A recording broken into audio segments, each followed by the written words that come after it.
Good morning, student. Today we'll start new chapter 14. Life processes, reproduction, growth and development. As the name suggests, this is your biology chapter. You had studied in class 9 that all living organisms are made up of cells which originate from pre-existing cells. You had also studied that the unfertilized eggs of animals and egg cells of plants are single cells. Living organism last year हम लोग पढ़े थे fundamental unit of life cell, तो उसमें हम cell का structure पढ़े थे और हमने ये भी देखा कि जितने भी लिविंग ऑर्गेनिजम्स हैं उनका ओरिजिन जो है वो पुराने सेल से होता है या प्री एग्जिस्टिंग जो पहले ही अस्तित्व में उन सेल से ही आगे और सेल बन के न्यू ऑफस्प्रिंग ओरिजिनेट होता है। हमें ये भी पता है कि अनफर्टिलाइज एग्स चाहे वो प्लांट का हो या एनिमल का हो वो शुरुआत में कैसा होता है, जो कि फर्टिलाइज नहीं हुआ है, वो सिंगल सेल के फॉर्म में ही होता है, exist in single as a single cell unfertilized egg. Seeds are formed from plant egg cell or ovules and germination of seed requires certain conditions like adequate water, air, etc.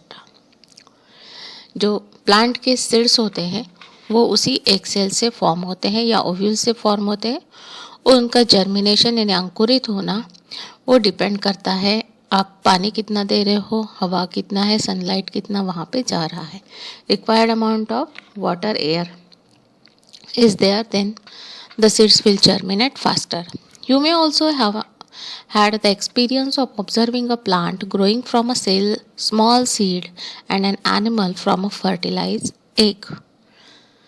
आप ये भी देखे होंगे कि एक छोटे से बीज से प्लांट क्या होता है, ग्रो होता है और एक फर्टिलाइज एग से एनिमल डेवलप होता है. If an unfertilized egg is a single cell, our fertilized egg composed of several cells. Our seeds composed of several cells. यदि अनफर्टिलाइज एग सिंगल सेल का है तो जो फर्टिलाइज एग होते हैं उनमें बहुत सारे सेल्स होते हैं क्या, या सीड्स में बहुत सारे सेल्स होते हैं. Fertilize egg is a single cell till the process of division starts in it. जो फर्टिलाइज एग होता है वो भी एक सिंगल सेल के फॉर्म में ही रहता है जब तक उसका डिवीजन नहीं होता. The fertilize egg start dividing in the womb of a human female nearly 2 to 3 hours after fertilization. Fertilization होने के बाद वो जो सेल होता है उसका फर्टिलाइजेशन स्टार्ट होता है 2 to 30 आवर्स, 2 से 30 घंटे के बाद. Division of fertilized eggs of hen start within 3 hours of fertilization, while in several flowering plants, the division start in about 24 hours after fertilization. Fertilization होने के बाद hen में 3 hours के बाद फर्टिलाइजेशन मतलब फर्टिलाइज होने के बाद 3 hours के बाद फर्टिलाइजेशन स्टार्ट होता है, प्लांट में 24 hours के बाद. Does fertilization have any role in triggering the process of division? क्या फर्टिलाइजेशन का इस सेल डिवीजन में कोई रोल होता है? Is the role of male and female essential for the process of reproduction, and does reproduction produce offsprings that are exact copies of their parents? Is reproduction essential for life of an individual? Does growth and development have anything to do to reach reproductive phase? We shall try to seek answers to such questions. बहुत सारे questions आपके मन में आते होंगे कि reproduction के लिए क्या फर्टिलाइजेशन ज़रूरी है या सेल डिवीज़न के लिए फर्टिलाइजेशन ज़रूरी है, और किसी इंडिविजुअल एनिमल के लिए रिप्रोडक्शन एसेंशियल है. इन सारे क्वेश्चंस के आंसर अब हम इसी चैप्टर में ढूंढते हैं या इस चैप्टर में हमें मिल जाएंगे.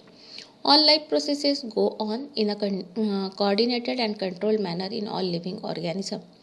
हम देखते हैं कि ह्यूमन बीइंग की बात करते हैं तो जितनी भी लाइफ प्रोसेसेस है हमारी वो एक कोऑर्डिनेटेड और कंट्रोल मैनर में चलती रहती है. बहुत सारे सिस्टम्स क्या करते हैं, अपना तालमेल बना के लिविंग ऑर्गेनिजम्स क्या करते हैं, अपनी लाइफ को जीते हैं. मतलब कोऑर्डिनेशन होता है नर्वस सिस्टम, डाइजेस्टिव सिस्टम, जो वेरियस सिस्टम है हमारी ह्यूमन बॉडी में, तो उनका कोऑर्डिनेशन रहता है, तभी ये क्या है लाइफ प्रोसेस अच्छे से चलता है। Life processes like nutrition, transportation, respiration, excretion, growth and development are essential for the survival of living organism.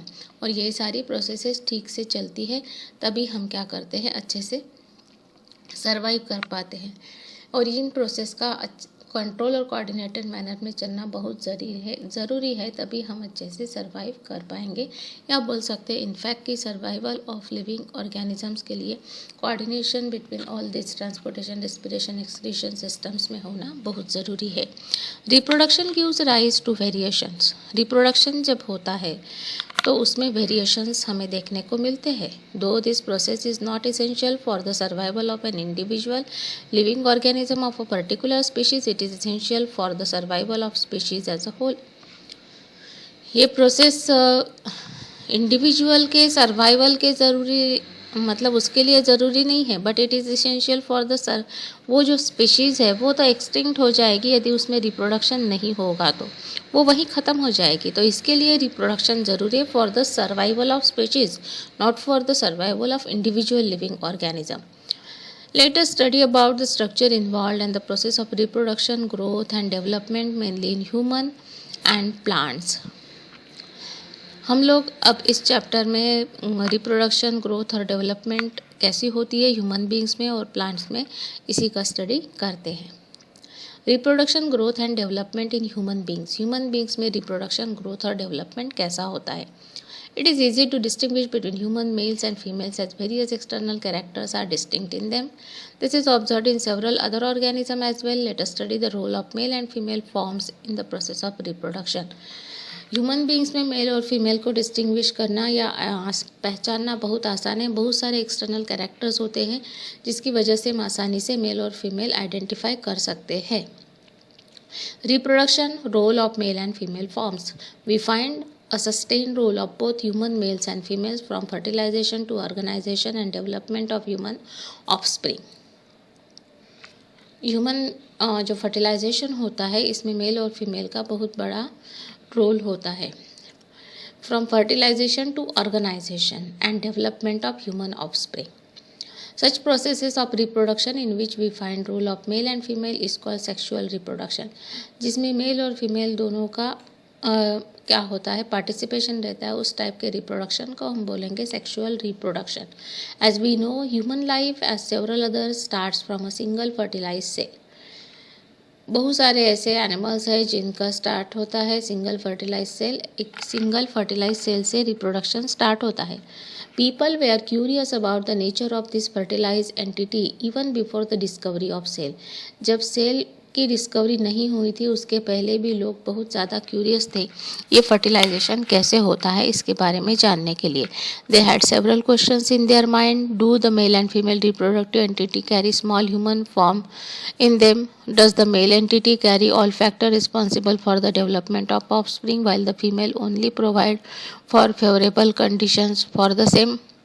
बहुत सारे उनके मन में सवाल थे कि ये जो स्मॉल ह्यूमन बीइंग आ रहा है तो इसमें जो भी कैरेक्टर्स है ये सारे क्या मेल के आते हैं और फीमेल सिर्फ उसको एक क्या एनवायरनमेंट प्रोवाइड कर रही है। ऐसे बहुत सारी चीज़ें थी क्योंकि उस समय सेल की कोई डिस्कवरी नहीं हुई थी। For 1000 years ago, the 1000 years people have been debating over such question in the 17th century and some scientists proclaimed that egg itself had everything essential for life. हज़ारों साल पहले जब सेल का कोई डिस्कवरी नहीं हुआ था इन द 17th सेंचुरी, तो साइंटिस्ट बता रहे थे कि जो एग होता है फर्टिलाइज एग, उसी में सारी इसेंशियल कंडीशंस होती है जो एक जीने के लिए, लाइफ के लिए ज़रूरी होती है। Then what was the role of male body and the female reproductive cell? With the development of microscope scientist could take a closer look at the microscopic structure. They did not find any small human form in this reproductive entities. उन्होंने बहुत सारे क्या किए, fertilize egg का cell microscopic study किया but उनको कोई human being के उसमें कोई निशान नज़र नहीं आए। दे found that mail reproductive entity और sperm was small, had a nucleus and very little food resource in it. They also found that it had a long tail and it could swim up into egg which had a nucleus surrounded by large amount of resources.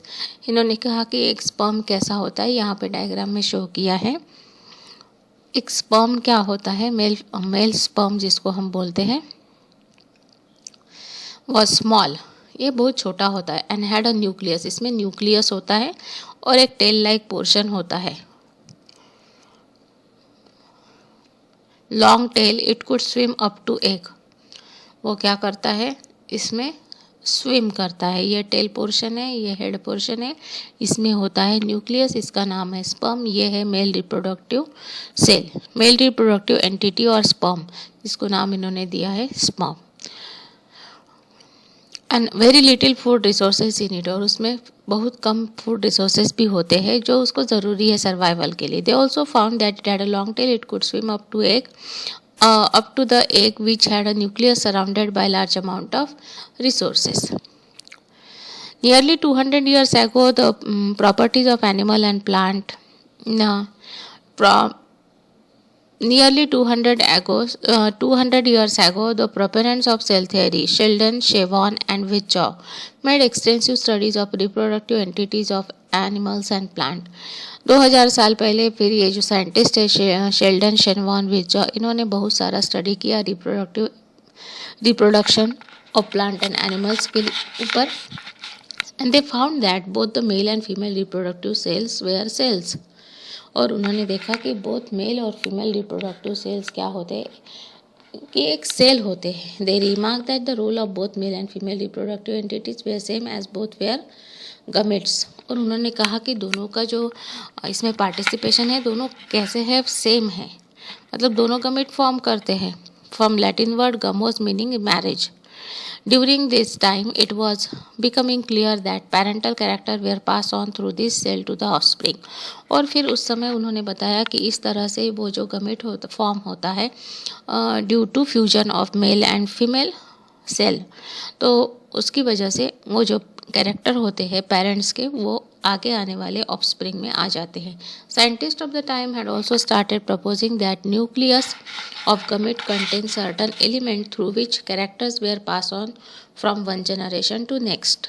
उन्होंने कहा कि जो गमेट का nucleus होता है, जो दोनों इसका स्पर्म और सेल का मेल और फीमेल सेल का फ्यूजन होकर जो गमेट फॉर्म हुआ है, उसका जो न्यूक्लियस है उसमें ऐसे बहुत सारे कैरेक्टर्स होते हैं या एलिमेंट्स होते हैं जिसकी वजह से ये कैरेक्टर्स जो है, प्रॉपर्टीज़ जो है वो पास होती है from one generation to the next, from parent to offspring.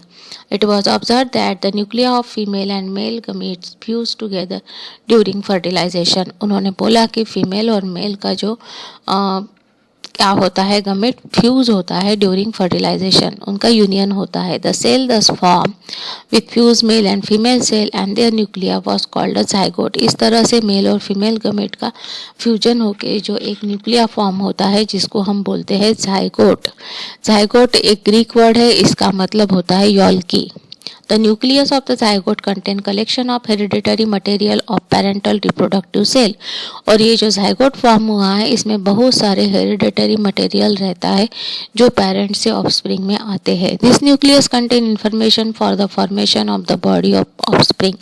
इसमें सारी इंफॉर्मेशन रहती है कि जो आने वाला ऑफस्प्रिंग है वो किस तरह से फॉर्म होगा। We observe the role of male and female bodies in the formation of zygote in many living organisms.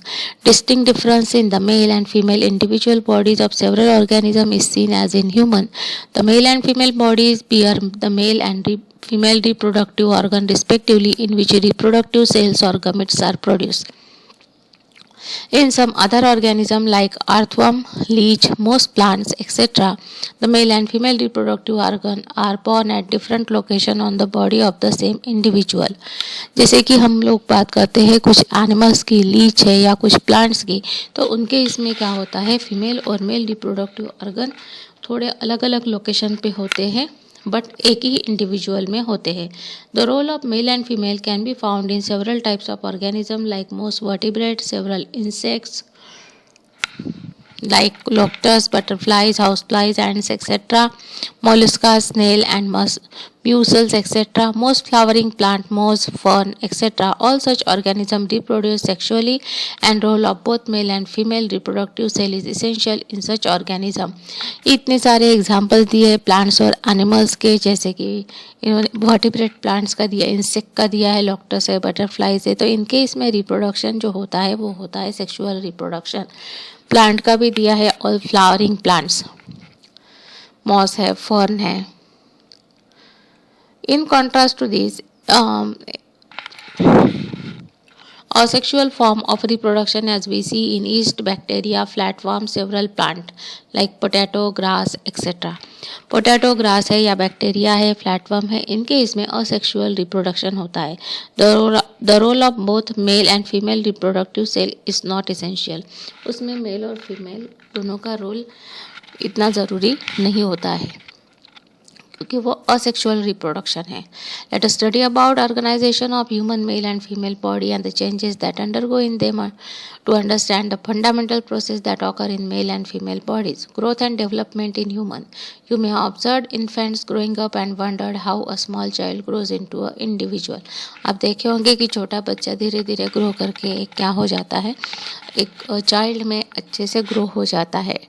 To collect some data related to our body. हम अपनी बॉडी के ग्रोथ के बारे में कुछ डेटा कलेक्ट करने की कोशिश करते हैं. Find out the length of the palm and height of any child in your house और in the neighbourhood as well as that of you. आप अपने पाम का हाइट मेजर करो, और एक छोटा बच्चा आपके घर में हो या आसपास में हो तो उसकी पाम का हाइट मेजर करो.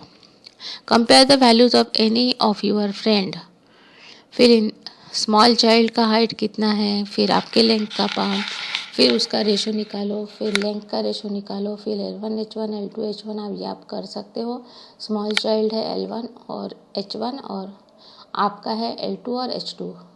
Compare yours and the small child's ratio of palm length to height obtain in the last 2 column. और वो सेम नहीं रहेगा, वो डिफरेंट रहेगा. What do you think this ratio might be showing. तो ये रेशो हमें क्या बता रहा है. Compare your ratio of palm length to height with that of the friend in a school. ये रेशो आप अपने किसी फ्रेंड के साथ कंपेयर करो. On the basis of this observation can we say that our body grows in some proportion which gradually changes over a time as we grow. तो हम बोल सकते हैं कि हमारी बॉडी जो है एक प्रपोर्शनेट फॉर्म में ग्रो होती है जैसे जैसे टाइम जाता है. How many more cells are added to our height in comparison to our palm length. तो हमारा पाम का ग्रोथ कितना हो रहा है, हमारी हाइट किस हिसाब से बढ़ रही है, तो कितने नंबर ऑफ सेल्स उसमें ऐड हो रहे हैं. There are 2 different types of data that we collect and compare with the help of this table. 1. The ratio of 2 different parts of our body, that is length of the palm and height, which indicate that parts of our body are in a particular proportion. जब हम हमारे palm की length और height measure करते हैं तो हम देखते हैं कि इनके बीच में एक प्रॉपर प्रपोर्शन है. That vary slightly according to the age. और उनमें थोड़ा सा वेरिएशन आता है जैसे एज बढ़ता है. The other day is the data that gives us an idea about the rate of growth of different parts of our body. और इस तरह से हमारी डिफरेंट ऑर्गन्स की ग्रोथ, बॉडी पार्ट्स की ग्रोथ कैसी होती है ये भी इससे हमें पता चलता है. This types of observation have been made in the past as well as drawing made about 500 years back shows that our hand span and our height are same. Thus a human body could fit in a square. हमारा जो body का growth है वो एक कैसा है, एक proper होता है और एक स्क्वायर में फिट हो जाता है. यहाँ पे देखो तो एक स्क्वायर में हमारी बॉडी का ग्रोथ क्या हो रहा है, फिट हो रहा है. As we grow, we find that certain parts of our body grow faster while certain other grow slowly. जैसे हमारी बॉडी ग्रोथ स्टार्ट होती है तो हम देखते हैं कुछ पार्ट बहुत जल्दी ग्रो हो जाते हैं और कुछ पार्ट का ग्रोथ स्लो होता है. Gradually an adult body take shape. और इस तरह से धीरे धीरे एक एडल्ट में बॉडी कन्वर्ट होती है. And during this process plenty of cells added. और इस समय बहुत सारे सेल्स हमारी बॉडी में ऐड होते जाते हैं. Growth of our body takes place when several cells are added leading to a gradual increase of mass over a time. इस तरह से बहुत सारे सेल ऐड होके धीरे धीरे हमारा जो ग्रोथ है बॉडी का हो जाता है या स्टार्ट होता है. A graph plotted to show the change in the mass of human body over a time and from mother's womb to adult stage shown in the figure 3. यहाँ पे देखो एक womb में मतलब एक मदर के पेट में जो छोटा सा बच्चा है वो धीरे धीरे ग्रो हो के वो कितना हो गया 22 ईयर्स तक उसकी पूरी ग्रोथ बॉडी की हो चुकी और उसका वेट भी धीरे धीरे क्या होते गया, बढ़ते गया. We find that rate of growth of various parts of our body differ. We would find that even when growth may have ceased in certain location, it may continue to other. Even in a child growing in a womb of mother, different parts of the body like hand, legs form due to difference in rate of growth. Difference in rate of growth in different parts of our body thus leads to the development of different parts of our body. हम देखते हैं कि हमारी body के organ का growth सब जगह same नहीं है. कुछ ऑर्गन का ग्रोथ बहुत फास्ट है, कुछ ऑर्गन का ग्रोथ या बॉडी पार्ट का ग्रोथ धीरे हो रहा है और कुछ नए बॉडी पार्ट्स यानी कुछ नए ऑर्गन्स भी धीरे धीरे डेवलप हो रहे हैं. Development and growth of male and female body. Our body changes as we grow around age of 11 to 14 year. जब 11 to 14 ईयर्स एज हो जाता है तब हमारी बॉडी में कुछ चेंजेस आते हैं. We often find various changes taking place in our body along with mass. There is a mark change in our height. उसमें एकदम प्रोमिनेंट जो बोल सकते हैं हम वो हमारा वेट और हाइट होता है.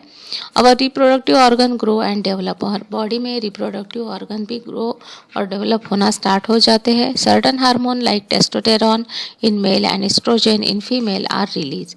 और यदि फीमेल है तो उसमें एस्ट्रोजन हार्मोन रिलीज होने लगता है और मेल में टेस्टोस्टेरोन हार्मोन रिलीज होता है. They stimulate functioning of reproductive part. और वो धीरे धीरे रिप्रोडक्टिव पार्ट का फंक्शनिंग स्टार्ट करते हैं. And also aid in development of growth. और बॉडी ग्रोथ और डेवलपमेंट के लिए हेल्प करते हैं. Muscle grow in certain areas of our body like that on our breast prominently in girls.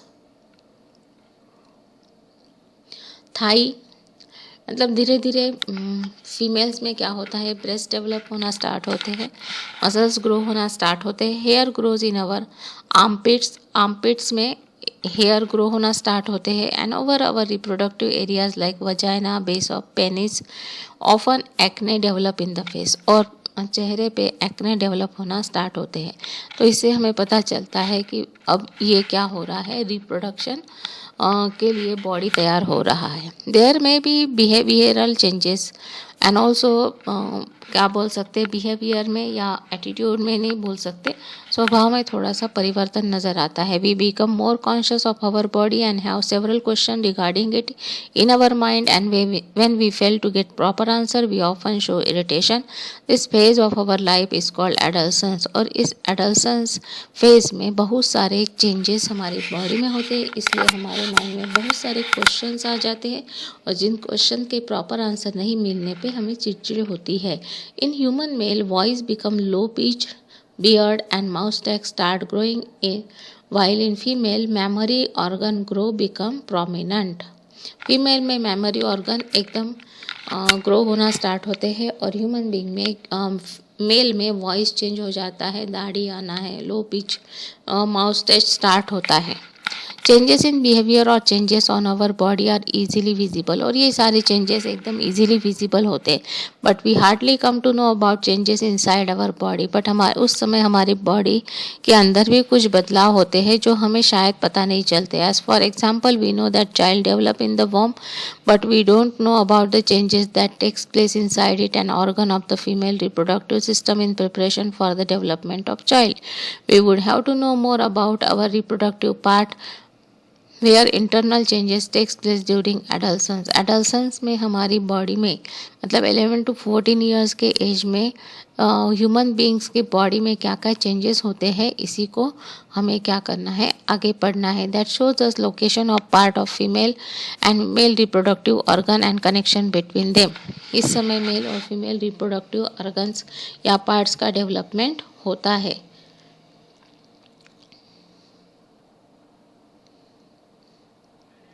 Till then you read the chapter.